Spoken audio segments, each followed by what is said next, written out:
सो hey guys, कैसे हैं आप लोग। आई होप आप सभी अच्छे ही होंगे। तो आज हम मॉक टेस्ट 239 लेके आए हैं और ये मैथ से संबंधित होंगे। तो आज की जो प्रश्न है बहुत ही ज़्यादा हेल्पफुल होंगे आपके एग्जाम के लिए। और सारे प्रश्न अगर आप बनाइएगा तो लगेगा हाँ ये प्रश्न बिल्कुल एग्जाम लेवल का है। तो सभी प्रश्नों को हम बिल्कुल बेसिक से और कॉन्सेप्ट के साथ बताएंगे, तो आप लोग वीडियो के अंत तक बने रहिएगा। तो चलिए शुरू करते हैं।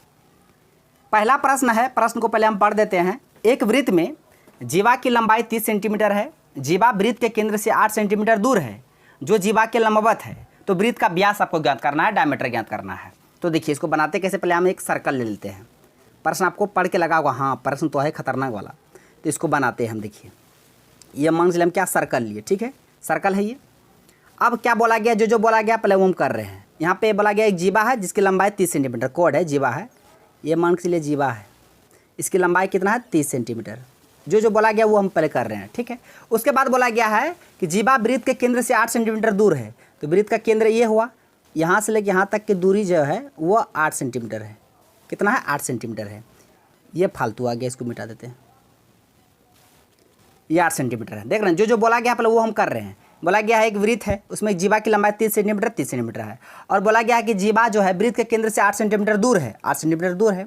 अब फिर यहाँ पे यहीं पे देखो क्या मतलब बोला गया है। यहाँ पे देखिए कि जीवा के लंबवत है। लंबवत है यानी कि यहाँ से क्या समझे आप, लंबवत यानी कि ये जो यहाँ से तक लंबवत है, इसको ये जो जीवा है कोड, इसको 2 बराबर भागों में बांट दिएगा। यहाँ से यहाँ तक, यहाँ से यहाँ तक, यहाँ से पूरा 30 है तो यहाँ से तक हो जाएगा 15, ये भी हो जाएगा 15, 2 बराबर भागों में बांटा है, ठीक है। उसके बाद यहाँ से यहाँ इसको मिला दीजिए तो ये वृत्त का क्या हो जाएगा, त्रिज्या हो जाएगा, रेडियस हो जाएगा। तो यहाँ से यहाँ तक की लंबाई पता है 8 है, लंब 8 है। आधार यहाँ से यहाँ पता चल गया 15 है, तो ये नहीं निकल पाएगा। तो यहाँ पे ट्रिपलेट लगा लीजिए, 8 15 17 का ट्रिपलेट होता है, सबको पता है। लंब आधार पता है, कर्ण नहीं निकाल पाइएगा। कर्ण बराबर क्या होता है, रूट अंडर लंब का स्क्वायर प्लस आधार का स्क्वायर। 8 का स्क्वायर 64, 15 का स्क्वायर 225, 225 में 64 जुड़ेगा 289, 289 किसका होता है 17 होगा। तो ये ट्रिपलेट है 8 15 17, याद रखिएगा। तो यहाँ से यहाँ तक ये तो त्रिज्या हो गया ना, ये त्रिज्या है। हमको त्रिज्या नहीं व्यास निकालना है। तो व्यास जो होता है त्रिज्या का दुगना होता है। यहाँ से यहाँ तक 17 है, इसको और बढ़ा कर दीजिए, उधर ले जाकर परिधि पर सटा दीजिएगा, ये पूरा पे ये रेखा पूरा बढ़ा दीजिएगा उधर। तो यहाँ से तक 17, तो यहाँ से यहाँ तक भी 17 होगा। तो 17 दूना 34, 17 17 34। तो व्यास जो आएगा वृत्त का व्यास ये आ जाएगा 34, क्योंकि व्यास जो है त्रिज्या का दुगना होता है, यही ना। तो इसको हम तब यहाँ मिटा देते हैं समझाने के लिए, बस हम इतना किए। तो आई होप आप ये प्रश्न को समझ गए होंगे, ठीक है। यानी कि क्या बोला गया था, एक जीवा था 30 सेंटीमीटर और ये वृत्त के केंद्र से 8 सेंटीमीटर दूर था और लंबवत था, तो 2 बराबर भागों में बांटेगा। तो ये 30 था, तो इधर 15 इधर 15, तो ये 8 ये 15, तो ये 17 हो जाएगा ट्रिपलेट से। तो जब ये यहाँ से आता 17 तो इसका दुगुना यानी त्रिज्या का दुगुना व्यास होता है, तो 17 का दुगुना 34। तो व्यास कितना निकल कर आ गया 34। तो इसका आंसर हो जाएगा ऑप्शन बी करेक्ट आंसर। देखिए ऐसे ही प्रश्न पूछे जाएंगे, आजकल जो एग्जाम होते हैं ना ऐसे ही प्रश्न पूछे जाते हैं। ये सारे प्रश्न किसी न किसी एग्जाम में पूछा गया है। अब बहुत ज़्यादा इंपॉर्टेंट है आपके एग्जाम के लिए। प्रत्येक प्रश्नों को इसी तरह से बताएंगे, सिर्फ आप लोग ध्यान से देखते चलिएगा। अगर वीडियो पसंद आया तो लाइक भी कर दीजिएगा। अब बढ़ते हैं अगले प्रश्न की ओर। प्रश्न है, एक कार की औसत चाल विराम के बिना 30 किलोमीटर प्रति घंटा है और विराम के साथ 20 किलोमीटर प्रति घंटा है। 1 घंटे में कार कितने समय के लिए विराम लेती है। ओहो हो, क्वेश्चन पढ़ के आनंद आ गया। प्रश्न में क्या बोला गया है, आजकल देखिए प्रश्न, एक कार है मतलब बिना विराम के चलते चलते वो 30 किलोमीटर प्रति घंटा चलता है, बिना विराम के बिना रुके 30 किलोमीटर प्रति घंटा चाल है। और रुक के जाता है तो 20 किलोमीटर प्रति घंटा। तब कहता है कि 1 घंटा में कार कितने समय के लिए विराम लेती है, वो आपको निकालना है। जब भी ऐसा प्रश्न पूछे आपको कुछ नहीं करना आपको, यानी कि देखिए बिना मतलब विराम के, बिना विराम के मान के चलिए चाल x है और विराम के साथ चाल y है, समय t लिया है। तब जो समय बराबर होगा, समय आपको निकालना है ना, a माइनस बी बट्टे a गुना टाइम, जितना लिया टाइम। बस इसी फॉर्मूला को आपको बैठाना है। और एक बार बताते हैं, इसको मिटा देते हैं। फॉर्मूला है, फॉर्मूला पे आपको ध्यान में, जब ऐसे भी समय है ना कि कितना मतलब 1 घंटा में जो कार है कितने समय के लिए विराम लेती है, तो समय हमको निकालना है, ठीक है। समय निकालना है, समय बराबर होगा a यानी कि बिना विराम का चाल माइनस विराम, जो विराम का चाल है, विराम लेके जो चाल है वो, अब बट्टे बिना विराम के चाल, अगुना टाइम, जो टाइम लिया 1 घंटा में। अब इसी में बैठाइए, एक की जगह क्या रखिएगा 30 माइनस बी की जगह 20 बट्टा 30 अगुना घंटा कितना 1 घंटा, तो यहाँ 60 मिनट रख देंगे। 1 घंटा 60 मिनट होता है ना, बस इसी को सॉल्व करना है। 30 में से 20 गया 10 बट्टा 30 गुना 60। अब 30 से 60 2 बार में यहाँ 10 है, यहाँ 2 है, 10 दूना 20, तो कितना मिनट? 20 मिनट रुका होगा। 1 घंटे में कार कितने समय के लिए विराम में लेती है? 20 मिनट। तो इसका आंसर ऑप्शन बी हो जाएगा। तो इस तरह से बनाना है, कुछ नहीं करना है आपको। क्या करना है बता दिए, बिना मतलब बिना रुके जो चाल है वो माइनस रुका हुआ चाल वो बट्टे बिना रुके वाला चाल गुना टाइम जो समय। तो वही एक जगह 30 रखे, बी की जगह 20, 30 में से 20 गया, अब बट्टे फिर 30 हुई बिना रुकने वाला चाल और गुना जो टाइम था समय वो। तो 30 - 20 बट्टे 30 गुना टाइम कितना था? 1 घंटा नहीं 60 मिनट। तो 30 में से 20 गया 10 बट्टा 30 गुना 60, 30 दूना 60, 10 दूना 20, तो 20 मिनट। इसका आंसर ऑप्शन बी हो गया। तो ये जो फॉर्मूला है इस फॉर्मूला को आप याद रखिएगा, ये फॉर्मूला। ऐसे प्रश्न बहुत बार हम पूछते हैं, इसलिए इस फॉर्मूला को आपको याद रखना है। अब बढ़ते हैं अगले प्रश्न की ओर। प्रश्न है 20% प्रति वर्ष की दर से 3 वर्षों के लिए चक्रवृद्धि ब्याज और साधारण ब्याज के बीच का अंतर 160 रुपया है, तो मूलधन कितना है? तो देखिए यहाँ से फॉर्मूला है 3 वर्ष के लिए, 3 वर्ष के लिए, 3 वर्ष के लिए SI और CI का जो अंतर है उसका फॉर्मूला, डिफरेंस बराबर होता है अंतर बराबर P इंटू R/100, 100 ये 100 है, का स्क्वायर इंटू 300 प्लस R/100। ये फॉर्मूला है 3 वर्ष के लिए। CI SI के बीच जब अंतर वाला पूछे, 3 वर्ष के लिए जब अंतर है CI SI के बीच में, इस फॉर्मूला पे आपको बैठाना है। P इंटू R/100 का स्क्वायर इंटू, रेड कलर कर देते हैं, फॉर्मूला रेड कलर पर लिखे ना, याद रखिएगा। 3 वर्ष के लिए CI SI के बीच का अंतर का फॉर्मूला होता है डिफरेंस बराबर P इंटू R/100 का स्क्वायर इंटू 300 प्लस R/100। ये 3 वर्ष के लिए हुआ। अगर 2 वर्ष के लिए पूछेगा, दोनों को लिखा देते हैं। 2 वर्ष के लिए याद कर लीजिएगा, यहाँ से एक प्रश्न फिक्स होंगे आपके एग्जाम के लिए। CI SI का अंतर 2 वर्ष के लिए, 3 वर्ष के लिए फॉर्मूला बता दिए, अब 2 वर्ष के लिए, तब जो डिफरेंस बराबर होगा P इंटू R/100 का स्क्वायर, बस यही होगा 2 वर्ष के लिए। इसको आपको याद रखना है।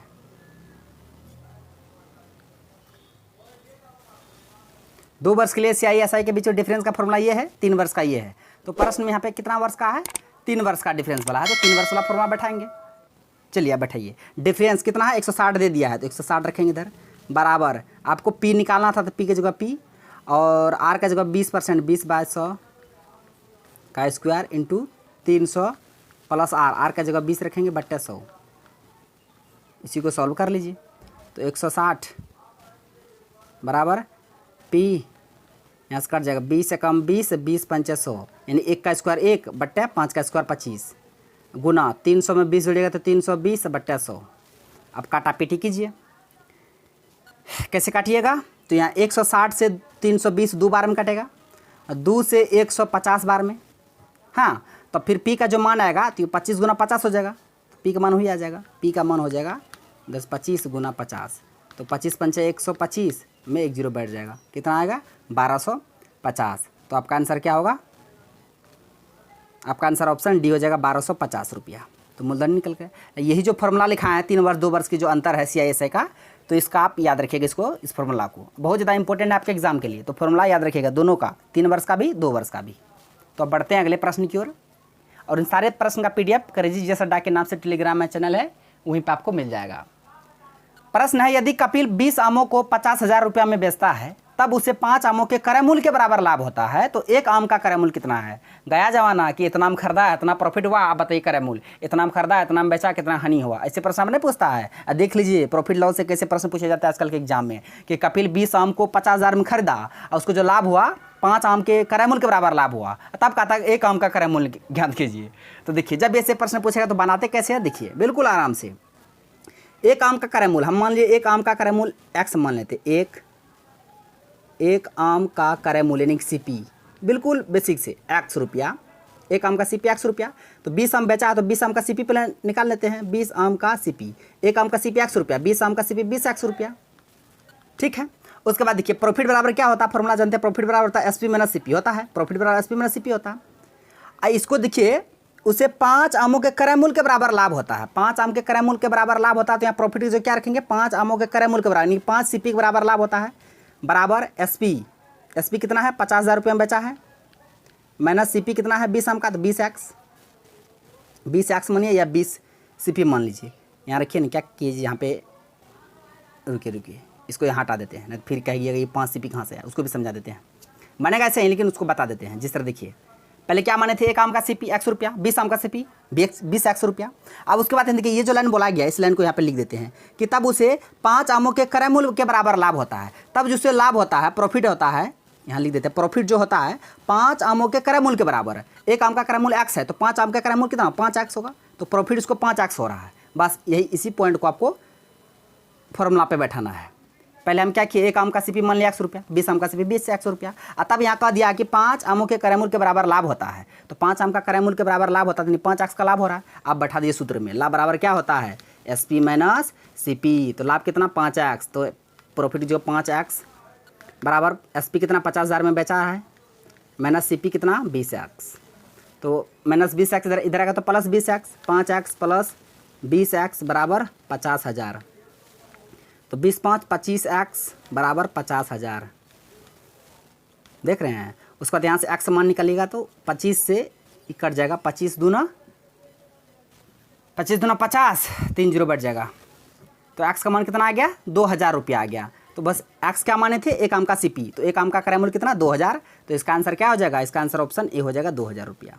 आई होप आप ये प्रश्न को समझ गए होंगे, पूरा बेसिक से बताए, ठीक है। अगर आप भूलिएगा ना शॉर्ट ट्रिक अगर भूल भी गए, तो ये बेसिक आपको काम आएगा।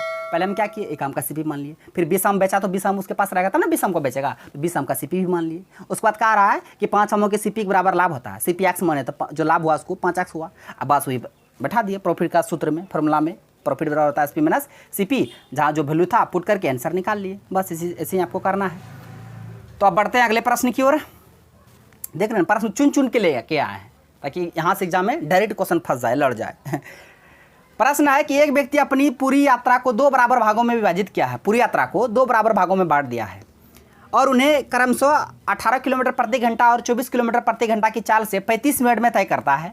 तब दूरी ज्ञात कीजिए। तो ऐसे प्रश्न को बनाने से बहुत सारा मतलब कॉन्सेप्ट है, तो हम बताते हैं। देखिए, दूरी कांस्टेंट है, दूरी तो वही है ना, उसको 2 बराबर भागों में बांटते हैं। तो ये फॉर्मूला आपको निकालना, क्या निकालना, दूरी निकालना है, यही ना, दूरी बराबर होता है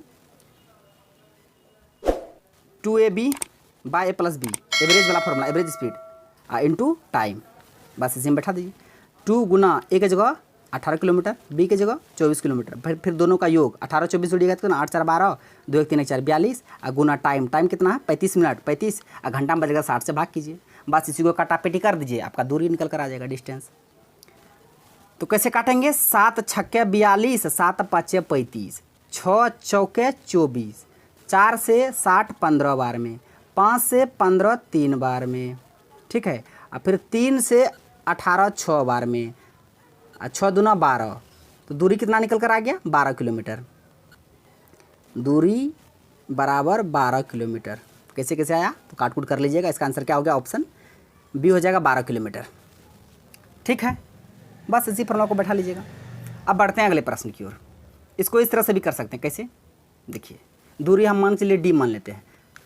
D को पहले कितना चाल से गया, 18 फिर 24, पहले 18, फिर यही दूरी को 24, और तब समय लगा उसको 35 मिनट। आप मिनट को घंटा में 60 से भाग कीजिएगा।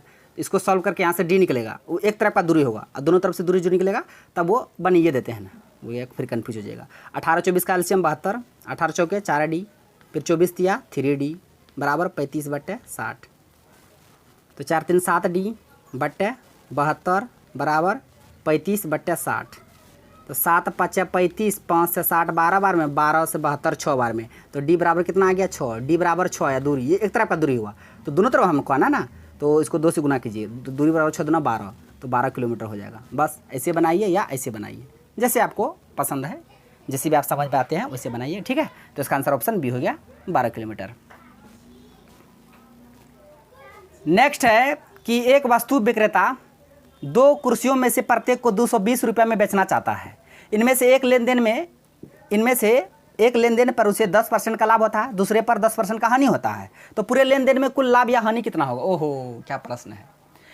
जब भी अगर CP मतलब SP सेम है, सेम में वो बेचना चाहता है, वस्तु को सेम दाम में बेचना चाहता है, एक पे सेम प्रॉफिट सेम लॉस में, 10% का एक को प्रॉफिट में, फिर 10% का को लॉस में, तब जो होगा वो क्या होगा, हमेशा लॉस होता है। ऐसे सिचुएशन में हमेशा क्या होता है, लॉस होता है। क्या, जब सेम में अगर वस्तु को बेचा जाएगा जो बेचने का लाभ हानि जो परसेंट वो सेम रहेगा, तब हमेशा लॉस होगा। क्या होगा? लॉस होगा। तब उसका जो फॉर्मूला होता है x/10 का स्क्वायर। बस एक्स जो क्या रखेगा, एक्स की जगह वही 10 रखेगा जो 10 का लॉस और हानि हो रहा है।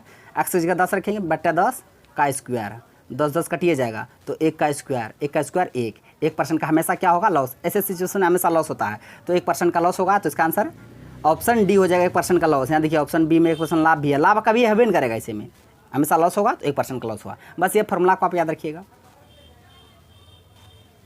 ठीक है। नेक्स्ट है, अकेले ए और बी एक चित्र को दोनों द्वारा एक साथ लिए गए समय से क्रमशः 3 दिन और 12 दिन अधिक समय बनाते हैं। उन दोनों की संख्या ज्ञात कीजिए जिनमें ए अकेले पेंटिंग बना सकता है। क्या प्रश्न है रे बाबू, प्रश्न का लाइन तो समझिए क्या कर रहा है। ऐसे नहीं पूछता है कि एक काम को 5 दिन में, बी एक काम को 10 दिन में, और दोनों मिलकर उस काम को कितने दिन में प्रश्न देख रहे हैं।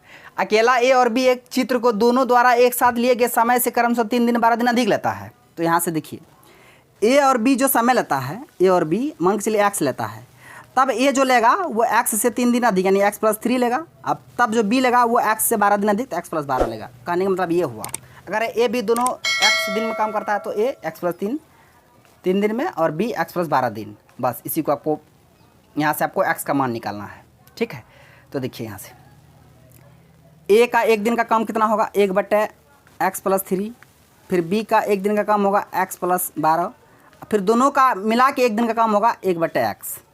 बस इसको सॉल्व करके x का मान निकालना है, ठीक है।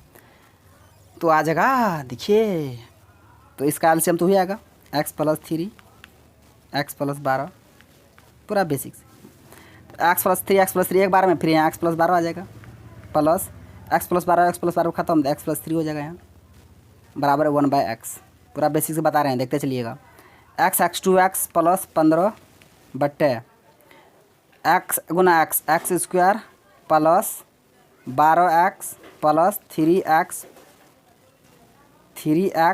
प्लस 36 बराबर 1/x। ये इतना तो कहाँ से किए, ये किए x+3 इंटू x+12 को सॉल्व किए, इतना आया बराबर।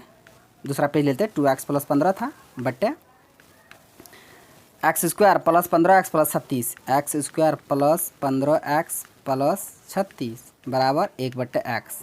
तो क्रॉस मल्टीपल कीजिए, तो यहाँ 2x स्क्वायर प्लस 15x बराबर x square plus 15x plus 36। तो 15x 15 से कट गया तो x स्क्वायर प्लस में रहेगा तो माइनस में, तो 2x स्क्वायर में एक x स्क्वायर घट जाएगा तो x स्क्वायर बराबर 36। तो x स्क्वायर बराबर 36, तो x का वैल्यू कितना आ जाएगा, 6 आ जाएगा, है ना। स्क्वायर इधर रूट में आ जाएगा ना, तो x का वैल्यू 6 आ गया। आप देखिए दोनों मिलके कितना समय लिया, 6, x का मान 6 आ गया। हमको किसका समय निकालना है, देखिए यहाँ x का वैल्यू 6 आ गया, x का वैल्यू 6 आ गया। हमको निकालना है क्या, a। तो a है x+3, तो a का कितना समय निकल कर आ जाएगा, दोनों मिलकर 6 लेता है, x का मान 6, तो a है x+3, x से 3 ज़्यादा अधिक, x से 6, 6 से 3 अधिक तो 9, a कितना समय 9। तो बस a का ही समय निकालना था पेंटिंग। इसका आंसर ऑप्शन ए हो जाएगा 9 दिन। ये रहा प्रश्न और हम आपको बता दिए, वो भी खतरनाक वाला बेसिक से। तो अगर पूछता बी का तो फिर 6 में 12 जोड़ देते 18 हो जाता।